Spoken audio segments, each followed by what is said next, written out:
Hey everyone, I'm indie author and book blogger Hazel West, back with my August reading wrap up. And I read 11 books this month, which isn't bad, more than I usually get to in August because of it just always is busy. So I was proud of that. And I actually finished up the giant library stack I got at the beginning of the summer too, so that made me happy. Alright, okay, so the first book I read was Denton Little's Death Date by Lance Rubin. I gave this 3 out of 5 stars. It was, I mean, I picked this up because it just sounded hilarious and it has a lot of dark humor and gallows wit and stuff, and that's kind of my favorite thing. And I did enjoy it. I didn't enjoy it maybe quite as much as I thought I would. Um, there's more information on that in my review, just due to some things, and it was a little strange, but it was funny, and I did enjoy it, and it was a pretty quick read. I didn't expect it to have a sequel, but I do look forward to reading the sequel because I think it'll be interesting. I'm interested to see where the story goes. So, yeah, that was the first one I read this month. And not the best, but if you do like dark humor, I would suggest it. After that, continuing in my dark stream, I read I Am Not a Serial Killer by Dan Wells. This is the first book in a series. I can't remember what the series is called, but I think it's the character's name, which is John Wayne Cleaver. Um, this one I gave 4 out of 5 stars to. Um, this was actually a strange one because it ended up, and I'm gonna tell you this because it's not really a spoiler, at least I don't think it should be. It is supernatural, and that was not. No, there's no mention of that in the synopsis at all, which really did bother me because I was expecting something more like I Hunt Killers, and I got something more like I Hunt Killers crossover with supernatural, but and it wasn't. I don't know, like it kind of ruined it for me because I think serial killers are way more scary than demons.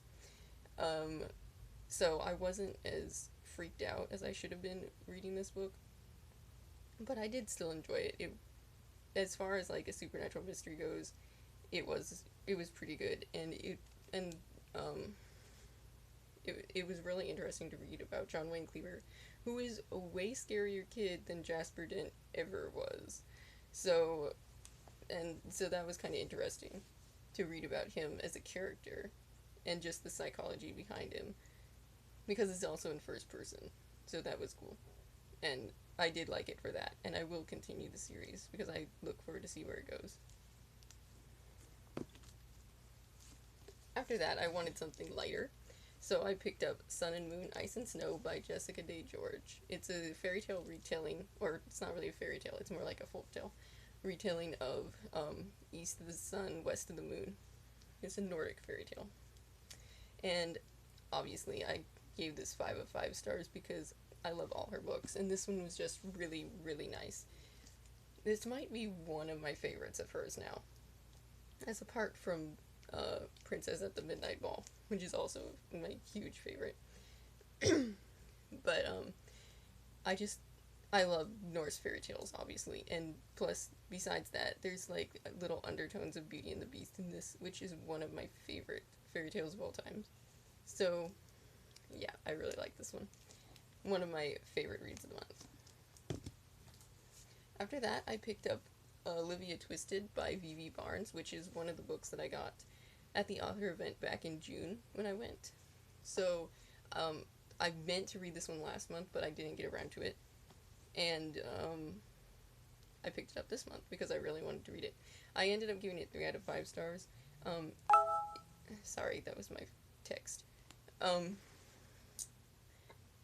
this is a somewhat of a retelling of Oliver Twist, or it is a retelling of Oliver Twist, but it's modern day, and the main character is a girl, Olivia, and um, it's pretty much like you would expect.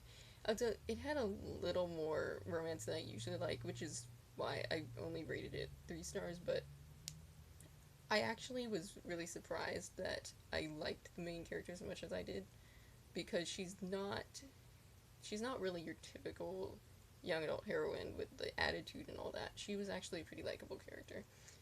Um, the guy Z, that's his name, um, was a little more typical young adult hero, but I did still enjoy it, and it was a pretty fast read. So, and it did have a lot of action and stuff, and a pretty nasty baddie once you got to actually see him. So I really enjoyed that. So yes, I did actually really enjoy this book, and I look forward to reading some more of hers too in the future. After that, I picked up finally The Scorch Trials by James Dashner, the second book in the Maze Runner series. This is the book that I have been meaning to read since last year, and really, really wanting to get to this before the movie comes out next month. So, this one I gave 4 out of 5 stars. I really enjoyed it. I think the first one will always be my favorite, but I did really like this one too. Um, just kind of continuing in the strain of the first one, right where it left off, and just as action packed. And there were definitely even some heartrending parts in there too. Very good. Just, I really enjoyed it. And that's about all I can say for that one. I look forward to reading the third one this next month, because I'm not going to wait any longer than that. Okay, after that, I picked up Sweet by Emmy Laybourne. This was a book that was recommended to me by my friend Mara at the Reading Hedgehog, and this is probably one of the most scary horror stories I've read in a long time. Well, since I read 172 Hours on the Moon. But yeah, the reason this one was so scary is because it's like actually plausible to think that something like this would happen. Essentially, it's about this artificial sweetener slash like diet, um, diet pill. It's not really a pill, but it's an artificial sweetener that makes you lose weight. That they had a cruise to launch it, before it came onto the shelves, and this girl, her name is Laurel. I was hoping not to have to look. She goes with her friend, and she decides not to start eating it, but her friend does, and eventually her and this other guy who was covering it for the TV, Tom, he and her don't start taking it, but they start realizing that people are getting really, really addicted to this stuff, like scary addicted. I'm not going to tell you how it ends, but I will say that this is not a zombie novel, and it is not a vampire novel either, which people seem to think it is. So if that's why you're not reading this book, that's not true. And if that's what you're expecting, then it's still not true. So, I don't know why people think that. It's about addiction and not about vampirism. So, but gave this one 4 or 5 stars. I did really enjoy this, and I haven't read any of her books.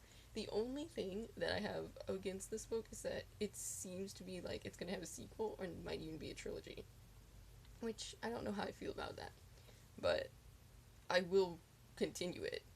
Usually I just like these books to be one-shots, though. And I'm gonna stop it now because my camera's almost out of time.